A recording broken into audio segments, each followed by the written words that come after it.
napapaligiran.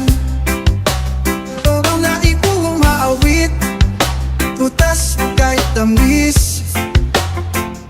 Sa bawat umaga, ito lang iyong ninanais.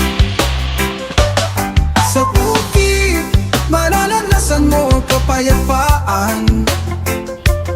Sa bukid, kay sarap pakinggan ang katahimikan. Sa bukid, masayang tingnan ang kapaligiran. Sa bukid, maghihilom ang